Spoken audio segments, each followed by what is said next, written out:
Hi everybody. We're in Cambodia. It feels like we're as far away from the United States as we've ever been. As far away from everyone we've ever known as we've ever been in our lives, and it's a very strange feeling. I never would think in a million years that we would be in Cambodia, of all places. But it's pretty cool. It's an interesting place. It's very hot, naturally, but it's the cheapest place we've ever been, hands down, period. A tuk-tuk to get anywhere in town is $1. A meal for two of us is less than $20 for any meal. I've spent $10 on a meal. It's pretty amazing. We're living in this really beautiful place. It has lots of green and trees and has a pool, which is really nice, and there are lots of kitties everywhere. Lots of kitties. And I'm very much thinking of wanting to get an animal when we get to Bali, because kitties or puppies or bunnies or whatever could be very comforting when we get sad, and we do get sad. We usually get kind of sad during sunset time, but we've been spending a lot of time at home, most of our time at home, just practicing and being creative. I've been drawing like crazy. Drawing a lot of really things I've been very proud of. Lots of surreal stuff, dreamy stuff. And I'm very happy to have the time to just focus on my drawing and not have to do anything else. It's a quiet time for us. It's very quiet and very serene. And it still can be hard. One of the things I've noticed, actually, is, and it's bothering me a little bit, is that our YouTube channel is getting more views than usual. I've been running our YouTube channel for 10 years, if anybody cares to know. I know it's not seen very much, and I don't even know if it's very interesting to anyone. It's more that I've been sharing our whole lives for 10 years on there. Really like the picture with your... Thank you very much. Thank you. Worked really hard. I worked on it for probably a week. I'm really proud of that one. But I think something I've always been nervous about I've always kind of wanted the world to know about us more, naturally, because I think it's what we do is beautiful. And my art is very special, and nobody really knows that I draw. I'm only just starting to share my art online. And even though we've played thousands of times to thousands and thousands of people, not very many people know about our music either. But it's been strange to recently see that our YouTube channel has been getting more views, whatever that means. I don't really know what that means. But it's strange for me, and people have been commenting that are strangers, that are people who have unfamiliar usernames. And for basically 10 years, it's been a very small group of people who are familiar, and I recognize their names, and they are very supportive and very kind. And then recently it's been people that have been strangers. Not lots, not even sort of lots, but strangers. And some of them have been really supportive. Some of them have been really kind, saying, or being more open-minded and saying, this is really cool, you guys are interesting and unusual. But some of them have been very critical, and I've dealt with that over the years. Not a lot, of course, because we're such unknown artists that it's very rare that I'd have to deal with a lot of negative comments, which is great, actually. I used to be very thin-skinned about it, in regards to being nervous about sharing online, because I was afraid that people would be negative and people would be critical and mean, and I had very thin skin and I'd get offended really and hurt really easily. Whereas now I just see it as people wasting their time being rude or just not understanding and not being compassionate. But it is strange for me, and I always go back and forth about social media, kind of wondering if it's even worth anything, wondering if it's even worth to share my art or to share our music, because I'm the one who does it. I'm the one who shares. Thoth would never share anything. If it was up to him, he wouldn't share anything. He would just be a hermit, and no one would know he exists anymore, really, because that's the way he is. And I'm that way too. I'm very much, I like to be on my own. I really like these times that we're having of being solitary and quiet and being on our own. But I struggle with the social media thing a lot. There's part of me that thinks that it can be incredibly beneficial and people can get to know our work and get to know us and get to know our music and my art through social media, and then other parts of me just thinks it's an incredibly intense waste of time, and it's not anything that's going to help me or help anyone. But I do know that if I didn't share that, not many people would really see our work anymore. And there are some people that are inspired by it, but it's that thing. It's hard to keep doing it, especially when the YouTube channel is getting more negative comments. And that's something I've actually honestly always been nervous about, is us getting more attention wouldn't necessarily mean that we would be getting more positive attention. It would kind of mean we would be getting more negative attention. Because the world at large is very understanding of unusual, odd people. And as I've gotten older, I've realized how strange and how unusual we are. At the beginning, I didn't really think about it. When I was 20 years old, wandering around with crazy clown makeup and dressed very skimpily, running around New York City with tutus on, I didn't think that it was strange. That's just the way I always have been, walking around high school, college, everything. That's always been how I am. But the older I get and the more I see the world, the more I see that, oh, people are not like this. There's really no color and really not a lot of spontaneity and creativity in the world. And that really affects Thoth too, because he really just wants to sing and dance and sing his heart out and be self-expressive. And in Southeast Asia, we're really not able to do that because it's not very legal to street perform, and even if we're not collecting money, it's not allowed.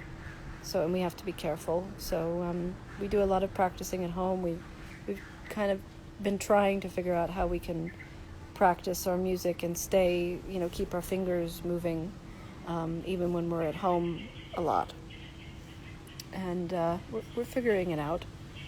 But we're just having these very quiet days, and like I said, there's part of me that wants to be seen. There's part of me, part of everyone that wants to be seen and recognized. There's another part of me that has realized that that's less and less likely the older I get, if that makes sense. I've been doing this for a really long time, and Thoth's been doing it for 30 plus years.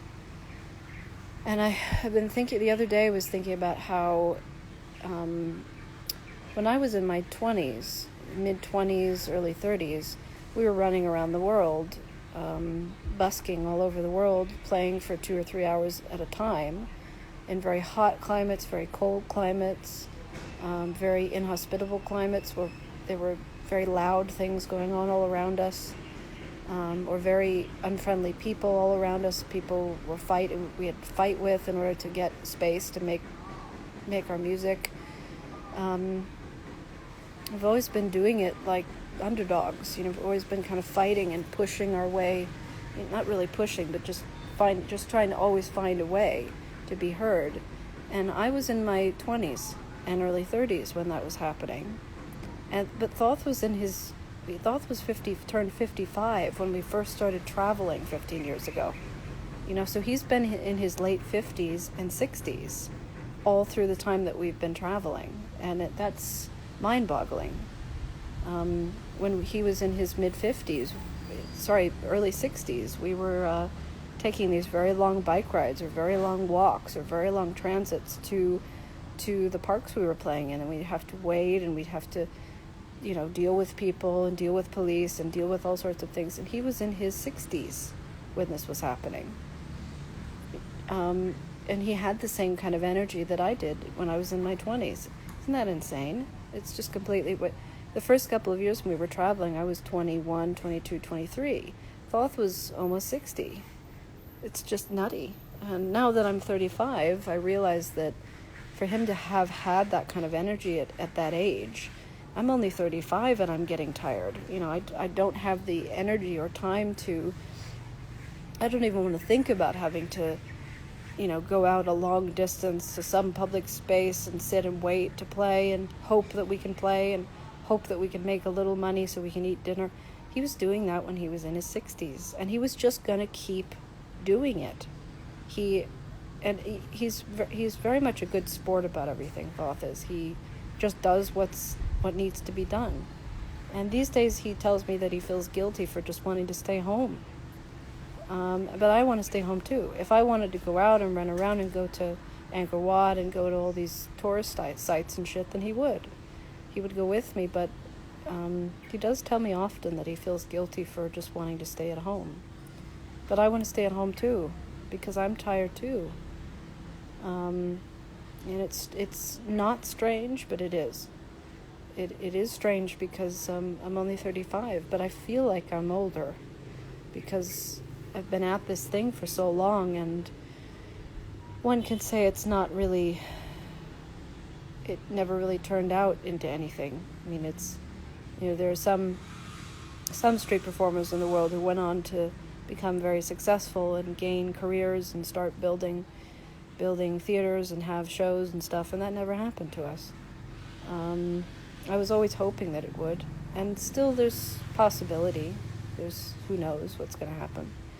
But I'm just noticing and realizing as I'm getting older that it's less likely, because I don't have the energy that I had when I was younger. Like, I'm thinking when I was 25 years old, we did one of the biggest shows we've ever done in Martha's Vineyard. It's an island off New York somewhere, full of very rich hoity-toity theater people, and we got commissioned, and whenever that was, 2014 or something, and I was 25. And we did an opera commission. We wrote an opera. We wrote Echenier, and it was based off a story that I'd written.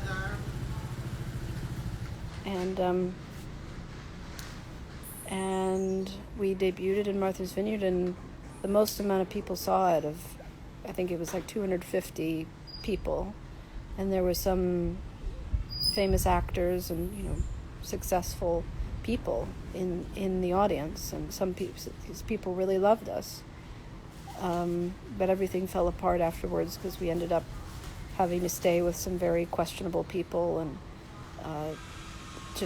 everything just fell apart. It wasn't meant to be for anything to come of it.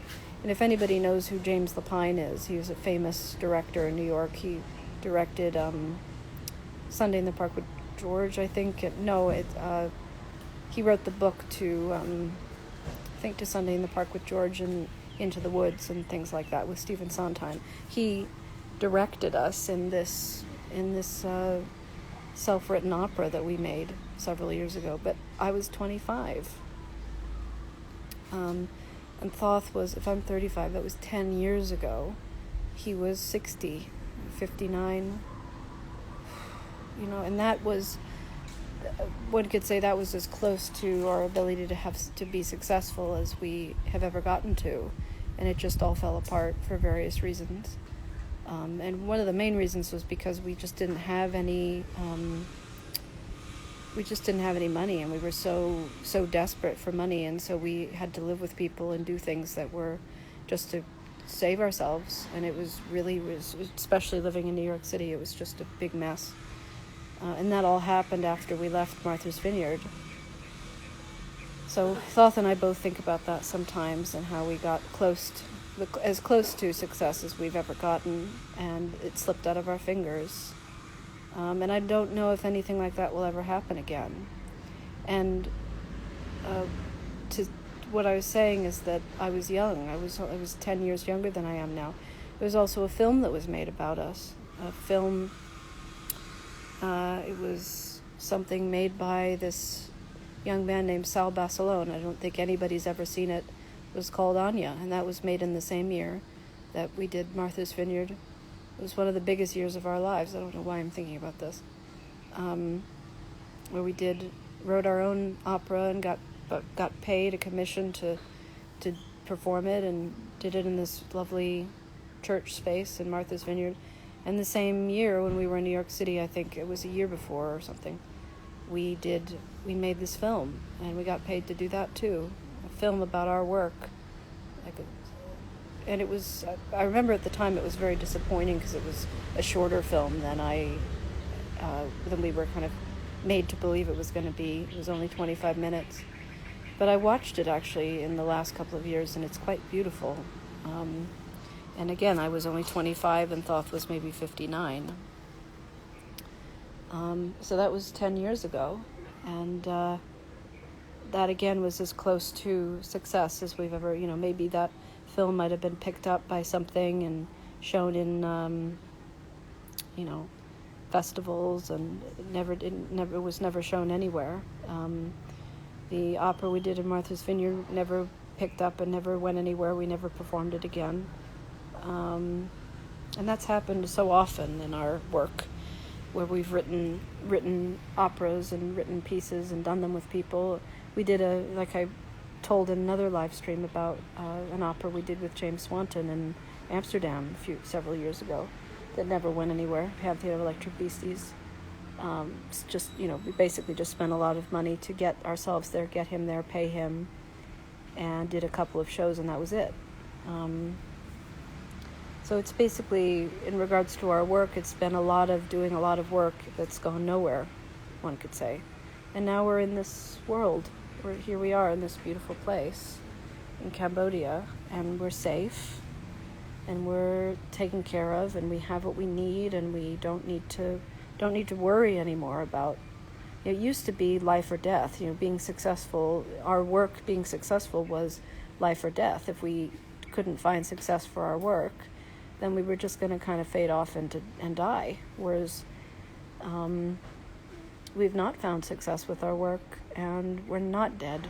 And there's a reason for that. There's a reason that we're just kind of invisible and anonymous, and that's why I do share these little things online, because there are some people who still pay attention, even though for most of the world we don't really exist at all. That's a really hard thing about being a creative artist, is you just have to kind of deal with the fact that you create so much and you work so hard. And I'm sure that tons of artists have this in common, that we create so much and we try so hard and we do things that we're so passionate about and we're so excited about, and they just don't go anywhere. There's this illusion in life that there's this idea that if you create something beautiful, that it will be seen, that it will be recognized and noticed. And that's not necessarily true. There's so many artists in the world whose art has just disappeared. I honestly don't even know how the great artists of past generations' work has even been saved or found or kept or displayed in any way. I mean, we saw a Bosch, the big famous Bosch painting in Madrid several months ago, and I was just standing in front of it going, how is this here? This thing is hundreds of years old. How is this here? How is this even looking presentable? How is it that people are able to see it still? I mean, I'm sure that Bosch stood in front of this canvas and painstakingly worked at it for years, wondering if anyone would ever see it. I mean, was he famous at the time that this piece was made? I don't know. I know this is such a relatable aspect of being a creative artist, but it's just not something that's spoken about. And for most artists, it's embarrassing or it's humiliating or whatever. It's not for me. It's just part of my life.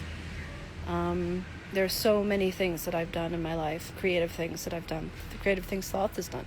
Thoth has at least 12 albums of music that nobody's heard. We have 7 albums, 8, 10, 12, tons of albums that nobody's ever heard. Maybe a couple people have CDs sitting around somewhere and have CDs of Thoths. It's a very difficult aspect of being an artist, and it can make you really question what you're doing and because when you die, it's all gone, right? It all just goes away. That's why people want to be famous, is because they want their work to be saved. That's the only reason art or music or anything is saved, is because the person is famous. And it's unlikely that anything we create will be remembered or saved in any way. Now, I document every day of our life, and nobody looks at it. Why should they? I make tons of art that nobody sees. We make tons of music that nobody hears. That's the nature of being an artist. You just really kind of have to accept that. And if you don't accept that, if you don't accept that you're going to make a lot of things that people aren't going to see, then you're not going to be able to make art for very long. You're not going to be able to be creative or produce anything of value if you can't just accept that you're going to do a lot of stuff that nobody's going to notice. Because everybody wants to be acknowledged. And a lot of the times you can feel like you're crazy for believing in yourself and believing in your work when nobody else does. Let's see. I know the feeling, so true, interesting how creatives feel shame around this. Definitely a topic worth bringing light to. I have a concert every night at home just for my dog. Well, that's so cute. Yeah. That's what we do. We just practice at home. We practice for each other. We sing to each other, play for each other. And this society we live in is very much focused on fame and success and notoriety and recognition and all of this stuff. It's focused on being seen. And I really like bringing to light the stuff that isn't seen, because in regards to being a creative person, is that, like, we are real human artist beings. We don't have anything in regards to recognition or legitimacy or anything. We are real creative artists every day, and we work every day. We work hard every single day. Thoth is always working and learning and growing. He's drawing with his left hand every day. He practices every day. I practice every day. I draw every day. I'm going to go draw when I finish this live stream. And sharing online is kind of just part of the work that I do. And I see it's kind of like a job. And I don't owe anybody anything, absolutely, I don't. But I do, for myself, I feel like I owe it to myself to document everything, not just when things are really great, because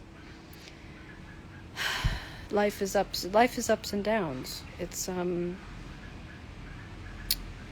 a variety of things, and I think I just need to say that it's not always I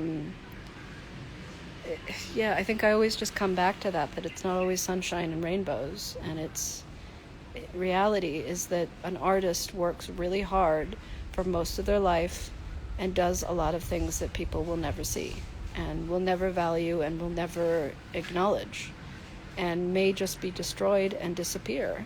And I think maybe the real reason why an artist or true artist continues to make art and continues to strive is because they're doing it for their own self-growth. They're not doing it because they want attention or because they want success or they want anything, but they're doing it because they're growing within themselves and their own spirit, their own soul, so to speak. They're learning and growing for themselves. And I do believe when I die that the great answers will be revealed, and I'll be told, why I struggled away for so long. I've lived for 35 years, but sometimes I think about, oh my God, I have at least another 50 fucking years of this existence. I just have to keep plugging away at my work and And Thoth is, at least I have Thoth. At least I have somebody with me who understands. Yeah, thanks for listening.